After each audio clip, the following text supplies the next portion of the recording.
Au Québec, la vaccination contre la COVID-19 est en cours, mais l'ensemble de la population n'est pas encore protégée. Même si vous êtes vacciné, vous devez continuer d'appliquer les mesures sanitaires. Portez un masque, maintenez la distanciation physique et lavez-vous les mains régulièrement. En cas de symptômes, passez un test de dépistage et respectez les consignes d'isolement. Apprenez-en davantage sur les mesures au québec.ca/coronavirus. Respectons les règles, tout le temps, sans exception. Un message du gouvernement du Québec. Le commentaire de Mathieu Bock-Côté, dépensé pas comme les autres. Alors Mathieu, tu veux nous parler d'Éric Duhaime?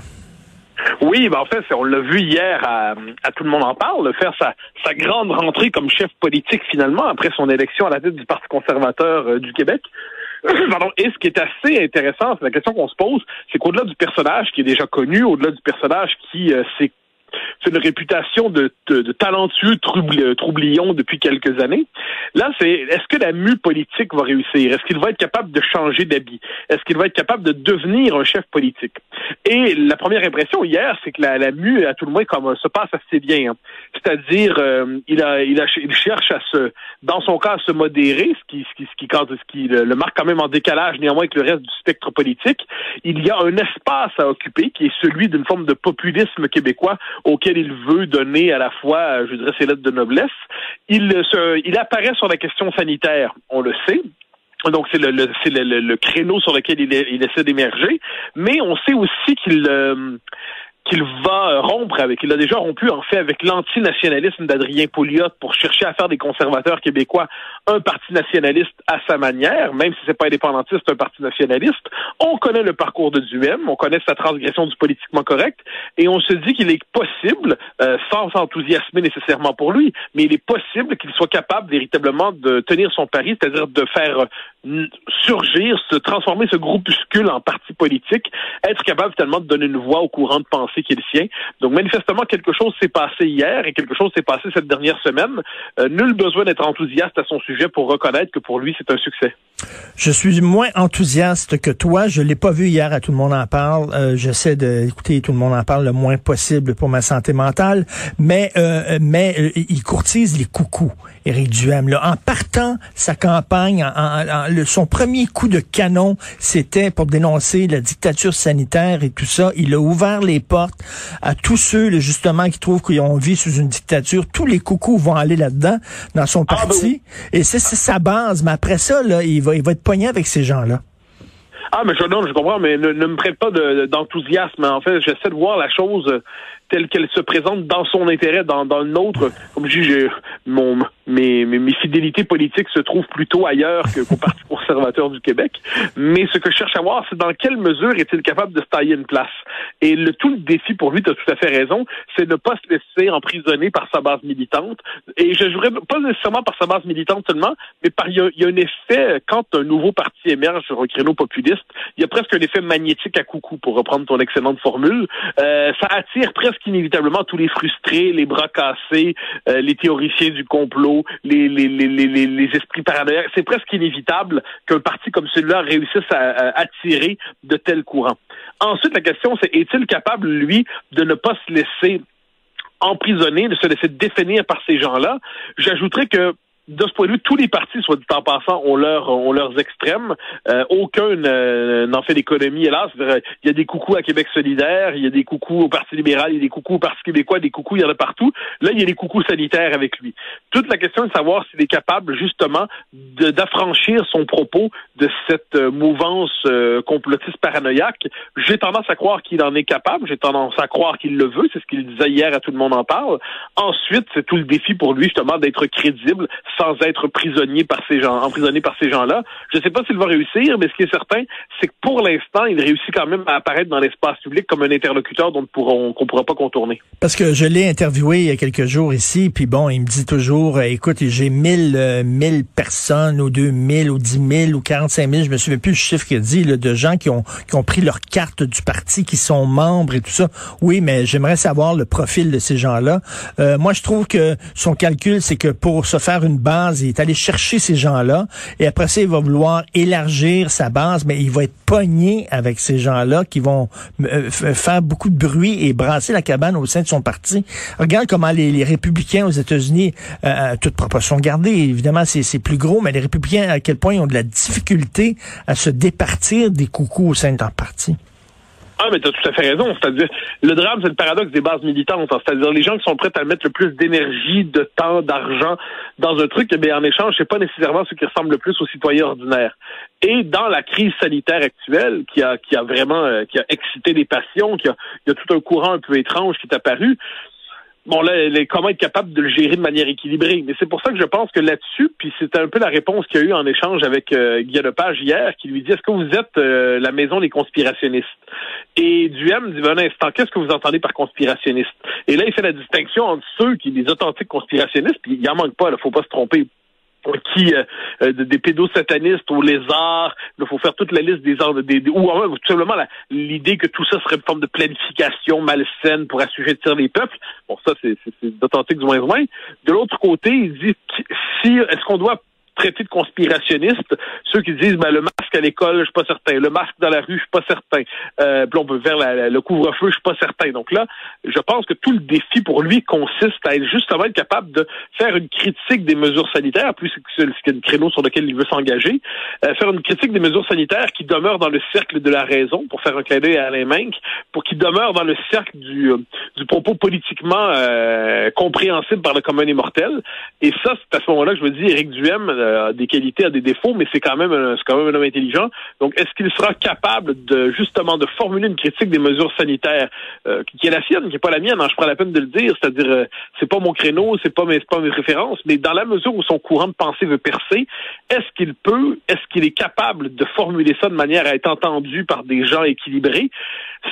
C'est possible. À tout le moins, il faut éviter, je crois, de le réduire à cette base bizarre qu'il va attirer. Il n'y a pas de doute là-dessus. Tout le défi pour lui, évidemment, consiste à pas faire de clin d'œil à cette base bizarre, puis être capable de s'affranchir, justement, de ses plus ardents supporters qui ne sont pas nécessairement ses meilleurs alliés.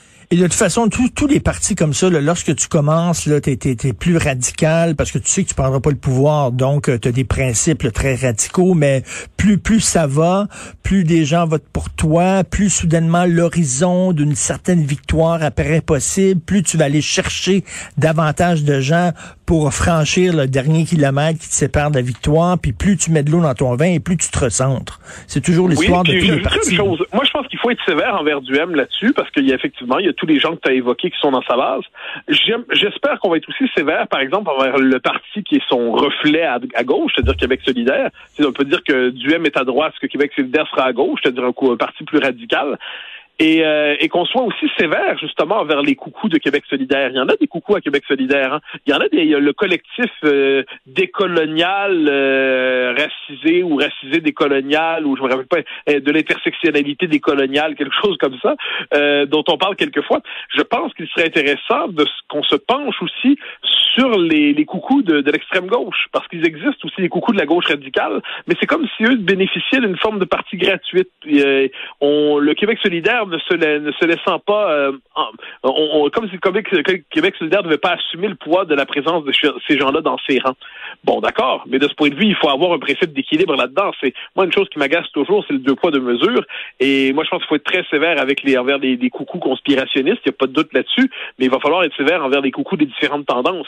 Sinon, on va encore une fois avoir l'impression qu'il y a une forme de déséquilibre dans notre jugement politique et médiatique. Oui, tout à fait. Non, ça va être très intéressant de le voir évoluer là-dedans. Là, on verra s'il va réussir là, à se débarrasser un peu de cette image-là. Mais le virage nationaliste aussi est intéressant. Et ce qui change la donne aussi, Mathieu, c'est que, on a tendance à associer les conservateurs à des gars un peu plus, plus patriarcal, macho, etc. Lui, il est ouvertement gay. C'est pour plusieurs personnes, homosexuels, conservateurs, ça leur paraît bizarre, antinomique.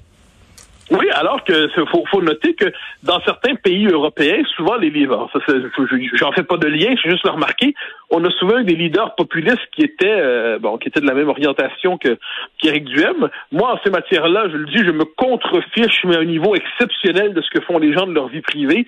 Ils peuvent être homo, hétéro, c'est le dernier de mes soucis, mais je pense que c'est une des forces du Québec que d'avoir cette saine indifférence envers justement la vie sexuelle des uns et des autres.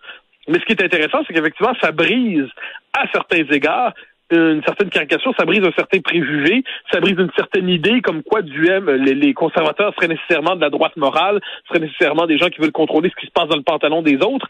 Ben là, ça va être difficile de faire ce procès-là à Duhem, qui, en la matière, comme je dis, a le profil atypique de la caricature qu'on voudrait en faire. Donc ça, je pense que ça fait partie, effectivement, des éléments qui vont rendre plus difficile à le caricaturer, à tout le moins s'il réussit son pari d'exister politiquement. Tout à fait. Merci beaucoup, Mathieu. On se reparle demain. Bonne journée. Gestion de vos finances personnelles. Ne manquez pas Le Bon Conseil ce jeudi à Cube Radio. Angela Hiermieri, planificatrice financière chez Desjardins, vous partagera ses trucs et astuces pour vous aider à faire des choix éclairés. Le Bon Conseil, ce jeudi à 8h55 et 15h55 à Cube Radio. Le commentaire de Mathieu Bock-Côté, dépensé pas comme les autres. Alors, salut Mathieu. Mathieu, hier, donc, François Côté, l'avocat qui est un grand défenseur de la langue française, qui me contacte et me dit, Richard, vous devez absolument regarder ce que je viens de vous envoyer. C'était une capture d'écran d'un tweet supposément de la ville de Hamilton en Ontario. Donc, et là, je lis ça, c'est la ville d'Hamilton qui dit qu'il y a maintenant des rendez-vous de vaccination contre la COVID qui sont disponibles pour les Noirs et les gens appartenant à des populations racisées. Et là, je me dis, OK, ça c'est fake news parce que maintenant, il faut toujours tout vérifier. Donc, je suis allé sur le compte Twitter de la ville d'Hamilton, Ontario, et c'est vrai. Mathieu, maintenant, on pousse, là, on fait même des séparations entre les Blancs et les Noirs concernant une pandémie. Oui, c'est rapporté aussi, soit dit en passant, sur le site de la CBC, sur le mode très neutre. Alors, c'est assez intéressant parce que l'argument utilisé pour justifier cette vaccination selon des critères raciaux, c'est qu'on nous dit la pandémie frappe particulièrement dans tel endroit. Donc, on peut imaginer, dans le cadre d'une pandémie, une réponse vaccinale ciblée en disant, dans ce quartier-là, dans cette ville, dans ce secteur, il faut vacciner en accéléré pour, justement, contenir la pandémie. On pourrait comprendre cet argument-là. Mais là, ce qui est avancé, c'est que ce n'est pas les gens qui habitent dans tel secteur, c'est les gens de cette couleur dans ce secteur. Alors là, ça, c'est un critère supplémentaire et soudainement plus inquiétant. Et tu vois, là, je fais une parenthèse, le sida, par exemple. Le sida, il y avait des populations qui étaient vulnérables. On se souvient, moi, dans la crise du sida, je me souviens fort bien dans les années 80-90, où c'était bien sûr les homosexuels, mais aussi les Haïtiens, qui étaient très touchés. Je sais pas comment ça se fait, mais bref, leur système immunitaire était était très touché. Là, tu peux comprendre, tu dis, OK, bon, on va protéger les populations vulnérables, les hommes noirs, les homosexuels, ben c'est pas ça là avec la COVID là. C'est pas ça. Non, mais c'est ça qui est fascinant, c'est que l'argument utilisé, c'est que ça frappe particulièrement ces populations. Mais on peut supposer, raisonnablement, qu'il ne frappe pas justement pour je ne sais quelle raison déterministe, raciale ou biologique. C'est simplement que c'est des quartiers plus défavorisés, c'est des quartiers où on retrouve des populations qui travaillent dans tel secteur, ou pour différentes raisons, on pourrait multiplier les hypothèses, ça frappe davantage. Bon, ben s'il faut une réponse ciblée, on fait une réponse ciblée. Mais là, si on décide de faire une forme de compartimentation raciale, de hiérarchie raciale dans la distribution du vaccin, est-ce qu'on se rend compte le type de société qu'on est en train de fabriquer là-dessus? Ça se laissait deviner depuis un certain temps. On avait pu voir dans l'actualité cette idée circuler comme quoi il fallait prioriser justement les fameux BIPOC, Black, Indigenous and People of Color. Bon, alors ça circulait comme idée, mais jusqu'où est-ce qu'on allait appliquer ça d'une manière ou de l'autre? Eh bien là, on le voit à Hamilton, il y a cette normalisation d'une forme de ségrégation ou de privilèges dans la distribution des vaccins en fonction de la couleur de la peau des uns et des autres. Et je suis curieuse de savoir d'ailleurs que se passe-t-il si quelqu'un se présente, une de ses grand-mères était d'origine africaine ou j'en sais rien, était noire, et là il est métissé, on voit qu'il est un peu métissé. Est-ce qu'il est assez métissé, est-ce qu'il est assez noir pour passer le test du vaccin ou non? Est-ce qu'il est et qu'est-ce qu'on fait avec ensuite les Arabes? Est-ce que les Arabes rentrent dans la catégorie des populations racisées? Selon les différentes théories racialistes, pour les uns oui, oui, pour les autres, non. Et tant qu'à entrer dans cette... Qu'est-ce qu'on fait avec les Kabyles? Les Kabyles, c'est pas des Arabes, mais c'est pas non plus des Occidentaux sur le sens classique. Qu'est-ce qu'on fait là-dedans? Est-ce qu'on se rend compte que cette espèce de logique de la compartimentation ethnique et raciale dans la distribution vaccinale, eh bien, ça nous ramène à ce que j'appelle des lois raciales à prétention progressiste. Les lois raciales, au 20e siècle, on sait ce que ça a été. Aujourd'hui, on nous les présente comme des instruments d'émancipation des populations apparemment subordonnées ou racisées ou mises en minorité ou victimisées dans les sociétés occidentales. Je suis pas certain que ce modèle-là soit tenable et c'est surtout la meilleure manière, je pense, de créer des tensions raciales, des vraies tensions raciales entre les populations. Je veux croire, et d'ailleurs c'est ce qui perce ici et là, mais il faudrait avoir des confirmations, que à Hamilton, les populations dites racisées sont les premières à trouver que ça n'a pas de bon sens, cette affaire-là. C'est-à-dire, croyants, on croit vouloir les servir, mais dans les faits, à un moment donné, qu'on ait une pandémie comme celle-là, la discrimination raciale d'un côté ou de l'autre en fonction des vaccins, j'ai l'impression que les premiers à trouver que ça n'a aucun bon sens, ce sont ceux qu'on prétend vouloir privilégier ainsi et qui doivent se dire, mais quelle est l'absurdité là-dedans? Comme quoi les bureaucrates de la diversité sont souvent les premiers ennemis des populations qui veulent aider. Et Mathieu, l'esprit chevaleresque s'est déplacé. Tu sais qu'avant, quand il y avait un bateau qui coulait, on disait les femmes et les enfants d'abord. Il fallait sauver les femmes et les enfants d'abord. Maintenant, ce serait les Noirs et les Arabes d'abord. Avec cette logique un peu étrange que là, ce serait donc des catégories qui seraient structurellement discriminées dans nos sociétés. On connaît ce discours-là par cœur. J'ai eu l'occasion d'en parler un peu ces dernières semaines. Oui. J'ai l'impression qu'une épreuve comme celle que nous traversons en ce moment aurait dû, et probablement est-ce le cas aussi, nous souder quand même minimalement, c'est-à-dire on est tous ensemble dans cette aventure-là comme société, et puis il y a une forme, ça donne un devoir, une exigence de solidarité supplémentaire. Or, le principe de la solidarité, c'est d'avoir au moins un élément universaliste, c'est-à-dire quelles que soient les nuances culturelles, les couleurs de peau, eh bien on est tous engagés dans la même histoire. Là, encore une fois, je le redis, c'est pour ça que je fais la distinction entre des populations ciblées sur le plan territorial et des populations ciblées sur le plan ethnique. C'est-à-dire, si on nous dit, par exemple, que dans tel quartier de Montréal, où il y a par ailleurs une prédominance de telle communauté, eh bien, la pandémie frappe particulièrement, j'ai pas de souci à ce qu'on décide d'intervenir. J'ai aucun souci. Pour peu qu'on ne prenne pas la peine de trier parmi les citoyens de la place qui a droit, qui a pas droit. C'est quand même ça. Et là, il faut se demander, ces gens-là, si on leur fait remarquer qu'ils pratiquent une forme de discrimination raciale fondamentalement injuste, basée sur la couleur de la peau, ils vont nous dire, mais d'aucune manière, car le racisme, c'est là qu'on rentre dans les jeux de définition dont on parle souvent, mais le racisme, c'est un système de pouvoir exclusif au service des Blancs, donc il peut pas avoir de racisme anti-blanc, il peut pas avoir de discrimination raciale contre les Blancs, et là on recommence et ainsi de suite, et là on cherche à nous faire croire, en fait, que le rouge n'est pas rouge, que le bleu n'est pas bleu, oui, que 2 + 2 n'égale pas 4, on est dans les renversements des évidences, il y a quelque chose là-dedans d'absolument sidérant. Parce qu'il y a deux choses dans le tweet de la ville d'Hamilton. On dit, il y a des rendez-vous pour le vaccin qui sont disponibles pour les Noirs et les gens racisés qui habitent dans tel et tel code postaux. Et là, on dit L9C, L8W, bref, mais mettons, tu habites à côté, là, dans le même code postal, tu habites à côté d'un Noir, mais vraiment la porte d'à côté, mais t'es blanc. Donc, non, tu peux pas aller te faire vacciner parce que c'est seulement pour le Noir de ce code postal-là. C'est ridicule. C'est ça qu'il faut. C'est pour ça que je dis que le critère de sélection peut être territorial. C'est-à-dire, dans ce quartier-là, ça frappe plus fort. Oui, on l'a compris. Dans ce quartier-là, ils sont tous embarqués là-dedans. Parce qu'on ose croire quand même qu'on est un pays occidental, que les gens se mélangent un peu, se parlent un peu. C'est-à-dire, si je croise telle personne dans mon épicerie, si je croise telle personne dans mon boulot, on peut multiplier les exemples, le virus, lui, on pourrait dire cette logique, il fait pas de discrimination raciale, celui-là. Alors là, si devant cette évidence absolue, eh bien non, les bureaucrates de la diversité, les pseudo-antiracistes, ceux que j'appelle les racialistes, eh bien, sont véritablement dans cette idée, non, t'as pas la bonne couleur de peau, on te vaccine pas. Hein? Oui, je sais que t'es le voisin de l'autre, mais t'es blanc et t'es pas racisé, on te vaccine pas.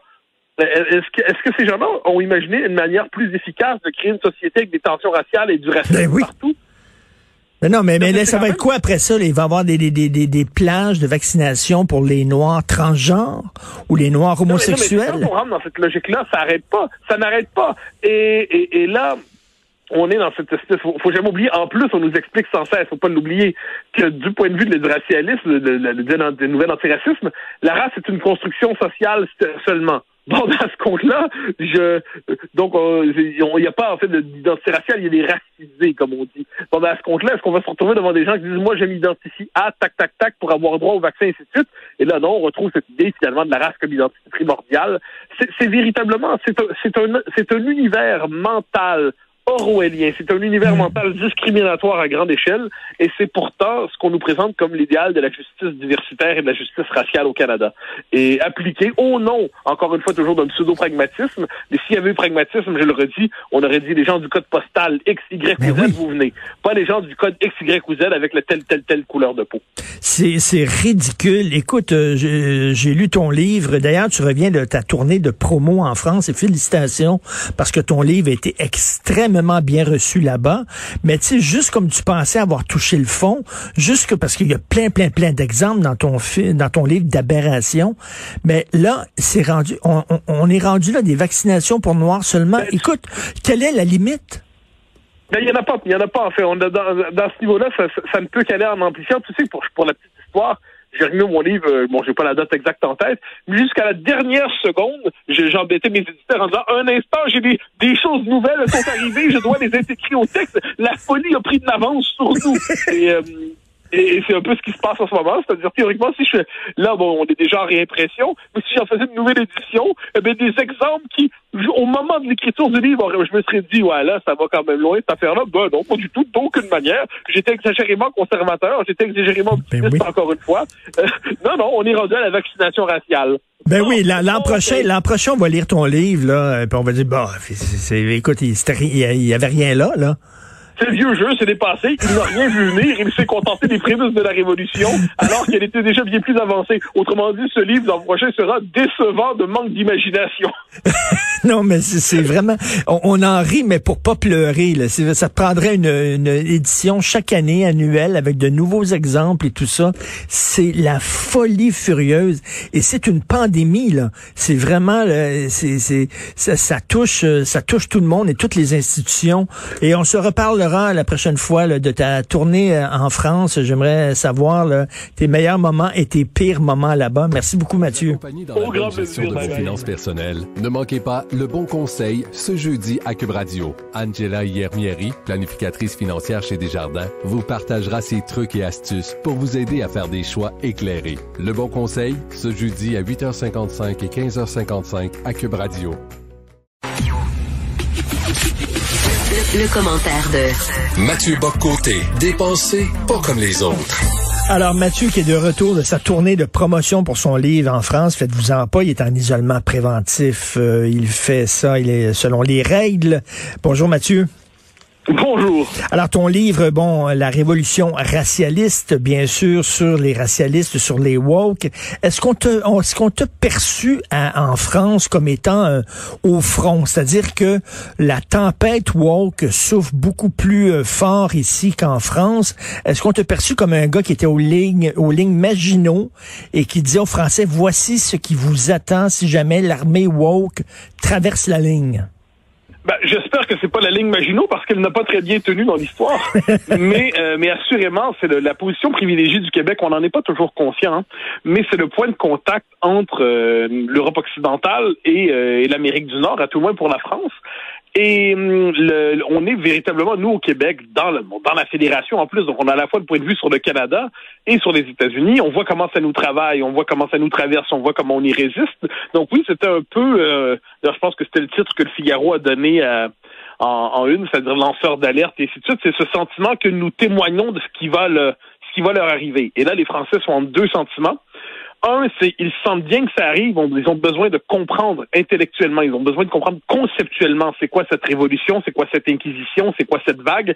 Ils ont besoin de décrypter tout ça. Et il y a l'autre aspect, c'est une forme de confiance, de perplexité qui a ses grandeurs et ses limites.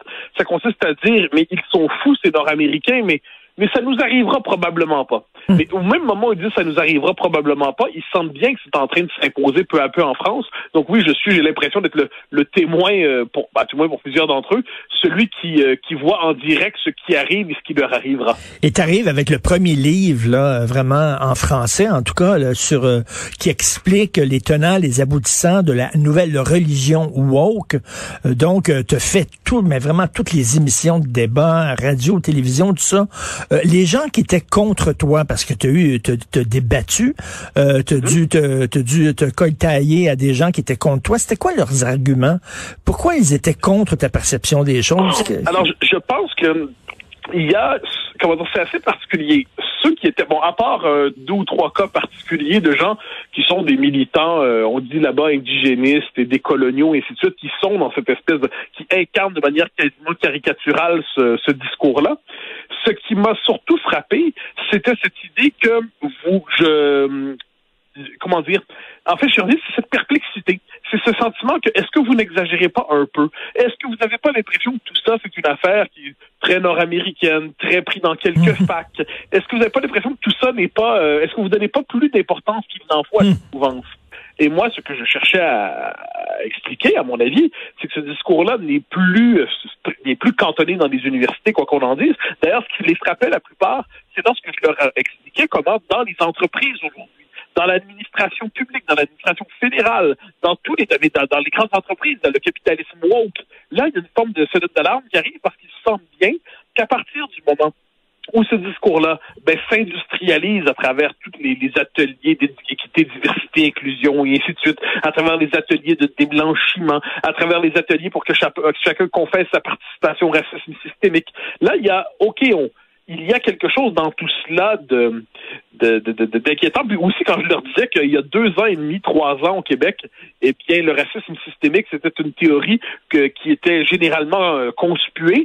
Et là, maintenant, c'est une théorie presque obligatoire pour entrer dans l'espace public. En l'espace de quelques années, tout ça peut aller très vite.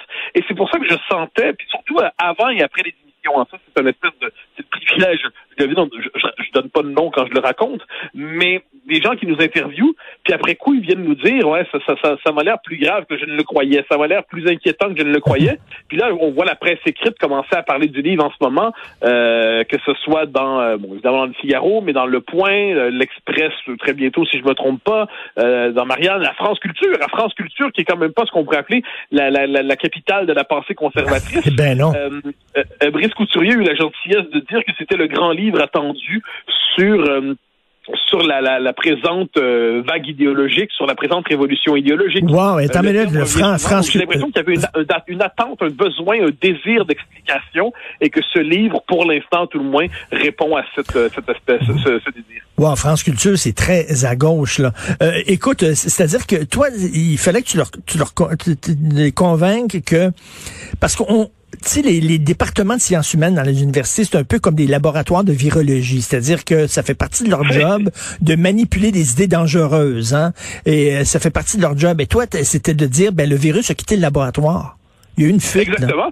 Ah ben, t'as tout à fait raison. Puis c'est pour ça que quelquefois, j'étais une forme de décrypteur, pour reprendre le vocabulaire contemporain, de décodeur. Je décollais le sens des mots. Parce que moi, c'est une chose qui m'a frappé, d'ailleurs, ici, en l'espace d'1 an. Moi, j'ai vu, il y a 1 an, des gens qui disaient le racisme systémique. Mais c'est pourquoi violence policière généralisée de l'Est américain. Puis 1 an plus tard, se mettent à parler de microagression et de racisme systémique, comme si ces termes-là, en l'espace d'1 an, ils s'étaient normalisés ici. Donc, et là, ils se présentent ça comme une forme d'éveil, de prise de conscience. Ils viennent de découvrir quelque chose.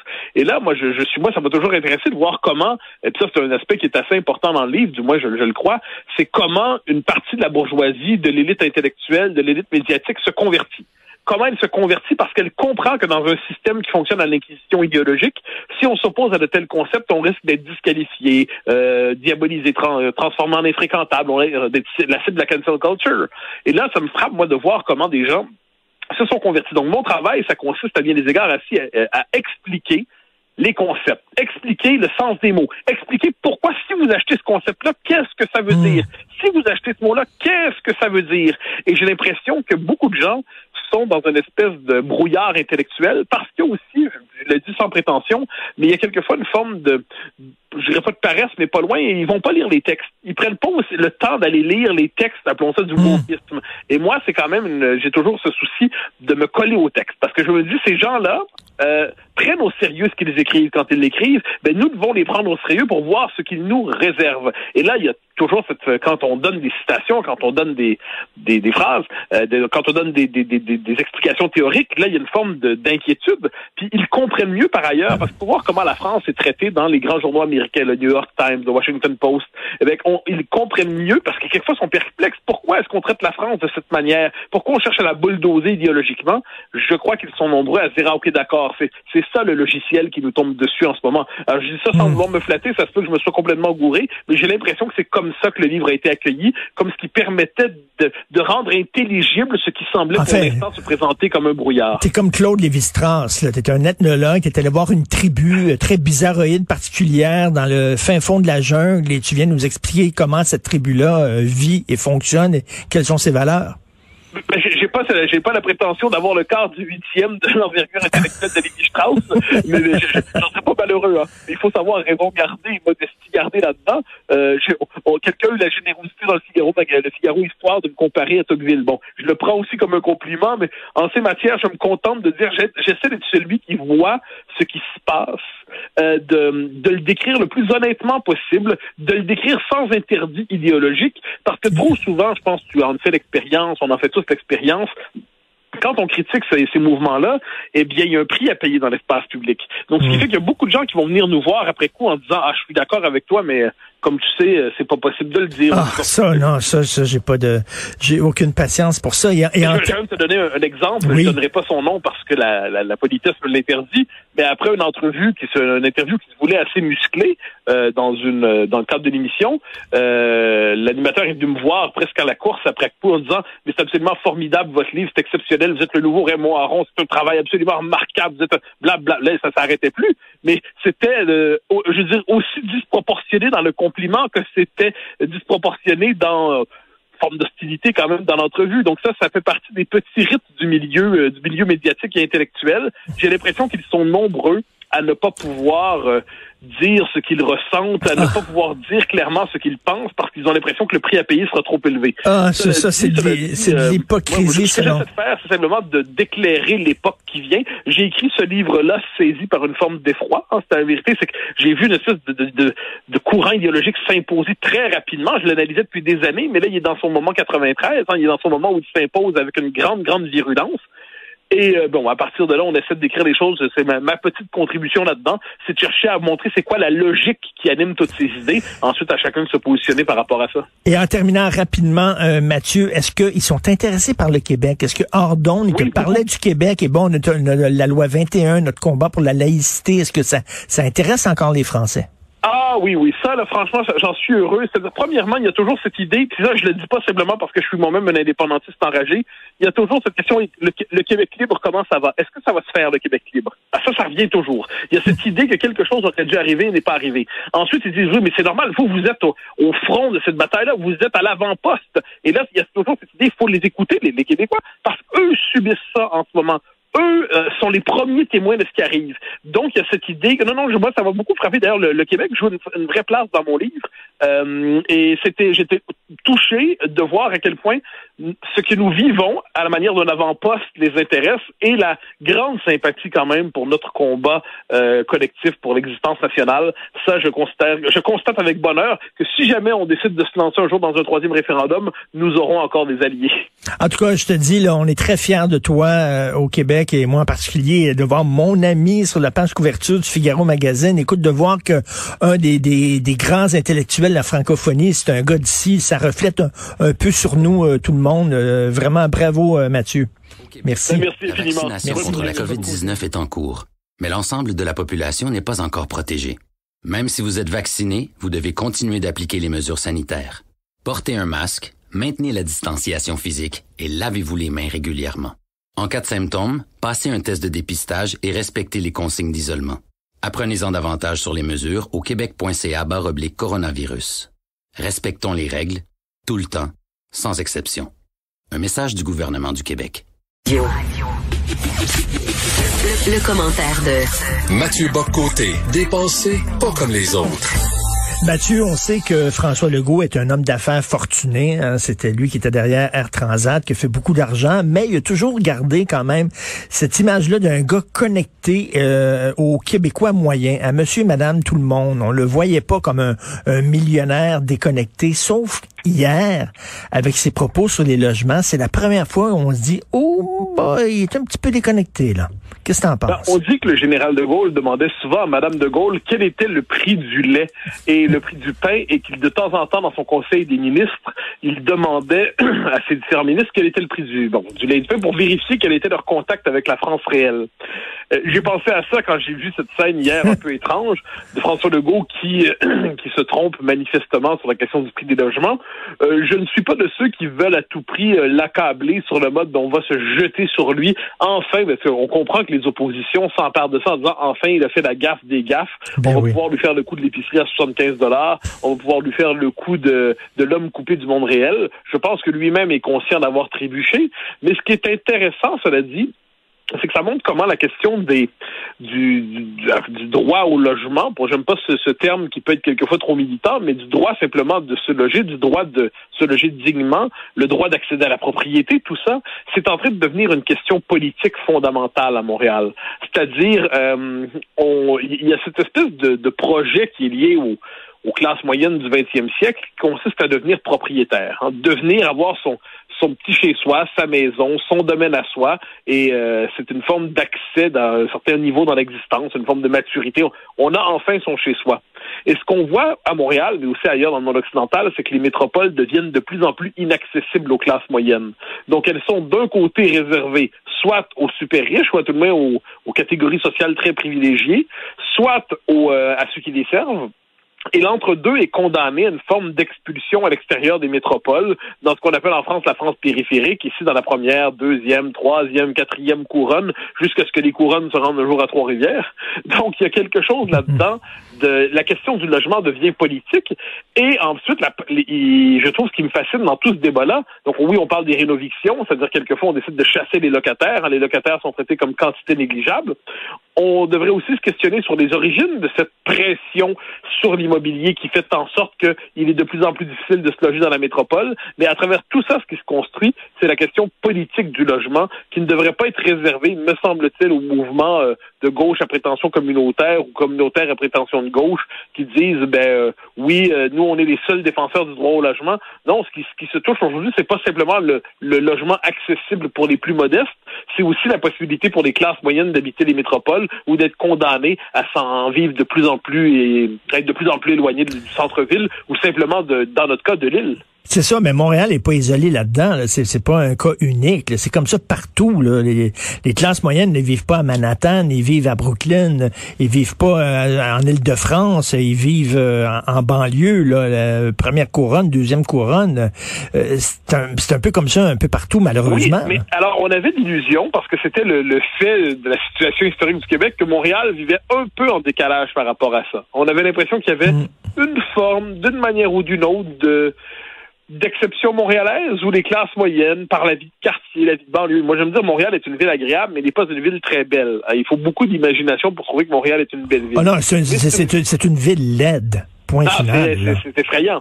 Mais c'est une ville agréable par ses quartiers, tout ça. C'est une ville qui était par ailleurs accessible. C'était une ville où il faisait bon vivre. C'était une ville où il était possible de vivre correctement, de vivre très bien, sans avoir un salaire de médecin. Or, ce qui est en train de se passer, c'est qu'à travers la question du prix des loyers, à travers l'expulsion, dans les faits, des classes moyennes, ou à travers le fait qu'en gros, si les gens ont accédé au marché immobilier au bon moment, dans le cas de l'achat, eh bien, ils ont mis la main sur des biens, et ceux qui arrivent trop tardivement sur ce marché sont condamnés à une forme de prolétarisation quand il est le temps de se loger d'une manière ou de l'autre. Je crois qu'on se trouve là avec une question qui, je le redis, me semble très politique. Et dans les sociétés occidentales, cette espèce de rupture entre les métropoles et les banlieues, et ensuite, bon, comme je dis, pour prendre la formule de Christophe Guilluy, le pays périphérique, j'ai l'impression que ça devient un clivage qui n'est plus seulement géographique, qui témoigne pas simplement du fait que des gens aiment vivre dans des petites villes, d'autres en région, d'autres en banlieue, d'autres en ville, mais c'est tout simplement que des gens n'ont plus les moyens de vivre en ville, oui. Et pas simplement, comme je dis, des gens qui manqueraient de moyens, quelles que soient les circonstances, sont des gens qui ont de bons salaires, de bons revenus, dès lors qu'ils veulent fonder une famille, dès lors qu'ils veulent vivre minimalement ils arrivent à un moment dans leur vie, ils veulent se fonder une famille, la ville leur devient inhospitalière. Et là, je pense que ce modèle-là, si on ne le prend pas à bras-le-corps politiquement, les effets politiques de cette espèce de fracture urbaine, de fracture géographique, les effets politiques vont être beaucoup plus lourds qu'on ne le croit, mais pour l'instant, on traite ça un peu comme si c'était simplement une obsession du frappru ou une obsession de groupes communautaires. Je pense qu'on touche en fait en ce moment à la dignité des classes moyennes. La dignité des classes moyennes, c'est-à-dire la possibilité de devenir un jour maître de son existence. Si on est condamné aux existences écartelées de plus en plus, si on est toujours condamné dans sa voiture d'une manière ou de l'autre, si on n'est pas capable d'avoir une vie minimalement intégrée dans un quartier sans sentir qu'on habite dans une lointaine périphérie, tout cela ne peut qu'engendrer une société aliénée, fragmentée et divisée. Donc, de ce point de vue, le premier ministre, qui est un homme de qualité, aurait tout intérêt à prendre au sérieux la question du logement et à pas y voir simplement une patente de mal logé, une je ne sais quelle revendication de la gauche dure ou d'une gauche toujours en quête de nouveaux droits. Non, je pense qu'on touche ici à la promesse même de la prospérité des classes moyennes occidentales. Si le droit à se loger, à devenir maître de son logement n'est pas respecté, à moins de condamner justement à s'expatrier toujours plus loin, eh bien, les effets politiques de tout cela seront bien réels tôt ou tard. Et en terminant rapidement, tu parlais d'esthétique de la ville, là, que c'est une ville laide. Moi, j'ai tout le temps considéré Montréal comme une ville très, très laide. Et on n'a pas appris de nos erreurs, Mathieu. Pendant très longtemps, il n'y a pas eu de plan d'urbanisme à Montréal. On a laissé ça aux entrepreneurs qui faisaient exactement ce qu'ils voulaient. Ça fait que la ville c'est construite à la va comme je te pousse. Il n'y a pas d'harmonie, il n'y a rien. Il y a pas de... Et là, on n'a pas appris. Là. Et je reviens là-dessus. C'est ma marotte. Là. Griffintown, c'est d'une laideur esprit. On aurait pu en faire. Là. Voici, là, c'est rare qu'une ville, soudainement, tu as un grand quartier qui se débloque, là, puis tu peux en faire quelque chose. On aurait pu dire, ben voilà, on va imaginer le Montréal qu'on aime. On va imaginer un quartier, le quartier de l'avenir, puis tout ça, c'est laid, tabarnouche. Ah, mais c'est artificiel, c'est en toc. En fait, mais ça, c'est la bêtise québécoise là-dessus. C'est-à-dire, Dieu sait que j'aime mon pays, mais quand on voit, par exemple, juste Laval. Laval aurait pu être une magnifique ville de village. C'est-à-dire, il y avait tout dans Laval, sur l'île Jésus, comme on disait autrefois. Pour ça, Laval a été saccagé. C'était une espèce d'immense boulevard tâcheron, sauf en ces quelques charmants quartiers. Et Montréal, il y avait un art de vivre montréalais. Et cet art de vivre a été trahi par des développements insensés. Puis quelquefois, il y a des projets, là, apparemment qu'il réduit un peu, mais le fameux projet Royal Mount dont on parlait pendant un temps. C'est-à-dire une espèce d'idée de gigantisme commercial qui ne correspond pas à l'esprit de notre métropole. Dire Montréal, c'est pas New York. Montréal, c'est pas... ce n'est pas et ça ne devrait pas être une grosse ville à gratte-ciel américaine comme les autres. L'avantage québécois se trouve ailleurs, mais non, quand on décide de fabriquer des quartiers sur le mode, un quartier d'une génération, en fait, parce que dans une génération, ça va être du toc, ça va être se frelater, on va dire c'est passé de mode, c'est fini, on n'en veut pas. Ce qui dure en dernière instance, c'est ce qui est fait pour traverser au-delà d'une génération, on se projeter dans le temps, ce que nous ne faisons pas avec l'espèce d'esprit à courte vue des promoteurs, et en ce moment, nous saccageons en fait cette métropole qui est la nôtre, et je le redis, hein, ce sont non seulement les petites gens, mais les classes moyennes supérieures. Ça fait beaucoup de gens qui sont condamnés finalement à devenir étrangers dans leur propre ville.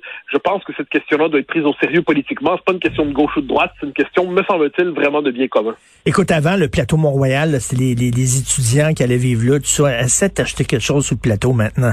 Essaie de t'acheter quelque chose. C'est 1,5 million. Il y a quelques années déjà. Et là, c'est comme si on avait gagné à la loterie. Mais si c'est pas le cas, eh bien, non, c'est une ville ville qui va être fragmentée, fracturée sociologiquement, et avec des lignes de marketing. On est une société plutôt égalitaire, le Québec. Il n'y a pas que des défauts à être une société plutôt égalitaire. Hein. Mais quand les écarts se marquent, et quand en plus ils sont géographiquement marqués de plus en plus, bonne chance pour la cohésion sociale. Tout à fait. Merci beaucoup, Mathieu. On se reparle demain. Bonne gestion de vos finances personnelles. Ne manquez pas Le Bon Conseil ce jeudi à Cube Radio. Angela Yermieri, planificatrice financière chez Desjardins, vous partagera ses trucs et astuces pour vous aider à faire des choix éclairés. Le Bon Conseil, ce jeudi à 8h55 et 15h55 à Cube Radio.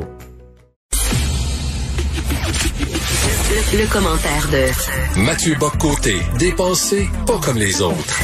Alors, Mathieu, la CAQ a reculé concernant l'idée d'organiser un référendum sur la réforme du mode de scrutin, mais ça veut peut-être pas dire qu'ils ont enterré l'idée de réformer le mode de scrutin. Ça, on ne sait pas encore. Non, mais ça laisse quand même croire, vu la réaction des différents mouvements, des différents milieux, que cette proposition, qui était hasardeuse depuis le début, à mon avis, qui est une mauvaise idée, qui est une espèce de lubie portée par une certaine mouvance qui a réussi à imposer cette exigence-là dans le débat public, mais qui n'est pas partagée par la population, qui est globalement satisfaite de son système démocratique, peut-être est-ce qu'on est en train justement d'éviter cette réforme du mode de scrutin qui serait une mauvaise idée. Et donc, il y avait cette idée qui était depuis un certain temps qu'il fallait faire un référendum. Ça avait été porté par Christian Dufour, notamment, qui a joué un grand rôle dans cette bataille-là, en alertant véritablement la classe politique, la classe médiatique, la population des dangers de la réforme du mode de scrutin. À quel point ça risquait d'entraîner une perte de pouvoir pour les francophones, ça allait nous entraîner une perte de pouvoir, de capacité d'agir collectivement pour notre gouvernement, ça allait entraîner un éparpillement de notre société dans une société déjà éparpillée. Il y avait mené toute une bataille autour de ça. Ça fait des années, en fait. Moi, je me rappelle, depuis le début des années 2000, Dufour, chaque fois qu'on veut réformer le mode de scrutin, se mobilise et puis alerte la population. Et là, il l'a fait avec un livre tout récemment qui était tout récemment, il y a près d'un an et demi, qui était d'une efficacité redoutable.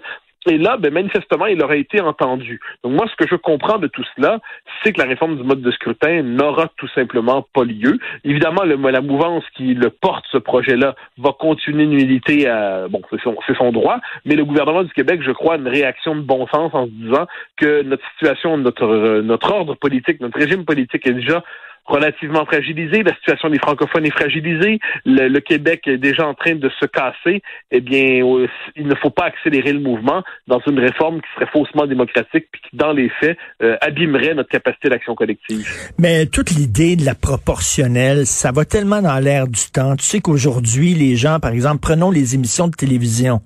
On voudrait que les émissions de télévision reflètent la composition démographique du Québec à la lettre. C'est-à-dire que s'il y a 1% de nains au Québec, il y aurait 1% de nains dans les émissions du Québec. S'il y a 1% d'unijambistes lesbiennes, il faudrait que ça se retrouve aussi.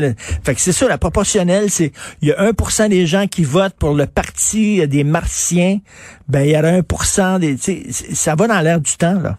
Oui, c'est se sentir non représenté quand on n'a pas exactement notre petite opinion, notre petit segment. Moi, j'entends quelquefois dire pourquoi les souverainistes plus conservateurs auraient pas leur propre parti. C'est pas l'idée. L'idée, c'est pas de s'éparpiller infiniment idéologiquement. L'idée, c'est d'être capable de tenir ensemble notre système politique, de tenir ensemble une société, d'être capable de gouverner, d'être capable de s'organiser. Et puis, si on se prive de cette capacité de décision politique, si on se prive de cette capacité d'action, puis on décide simplement que chaque petit segment de l'électorat doit être représenté, eh bien, en dernière instance, on ne se gouvernera plus. Et diviser pour mieux régner. Si les Québécois sont divisés, si on a un parlement à l'italienne avec plein de petits partis qui s'engueulent à l'Assemblée nationale, ça fait le jeu du fédéral. C'est ce que dit Christian Dufour. Lorsqu'on est dans la situation du Québec, on a besoin de parler d'une voix forte. Oui, absolument. Je pense que l'argument principal de Dufour, c'est de dire qu'en dernière instance, on allait perdre en pouvoir politique au Québec. Les francophones allaient perdre en pouvoir politique. Le Québec allait perdre en pouvoir politique dans une illusion démocratisante, mais c'est pas la vraie démocratie. La démocratie, c'est demos et kratos. C'est le peuple et le pouvoir. Mais si le pouvoir est désubstantialisé, si le pouvoir est vidé de lui-même, si le pouvoir est et finalement devient illusion. Et si on décide de sacrifier la souveraineté ou la capacité d'action au nom de la représentativité maximale et déréalisée, eh bien, en dernière instance, c'est une démocratie qui se retourne contre elle-même. Donc, que la CAQ, là-dessus, ça y a pris du temps quand même s'ajuster, à mon avis. La CAQ n'aurait déjà pas dû s'engager là-dedans, mais là, qu'elle mette le frein, qu'elle dise, ben là, ça va trop loin, que, puis là, bon, il y a le prétexte de la pandémie, mais bon, si en politique, on cherche toujours le prétexte qui va nous permettre de couvrir ses actions, ça, c'est du calcul politique pour le meilleur et pour le pire.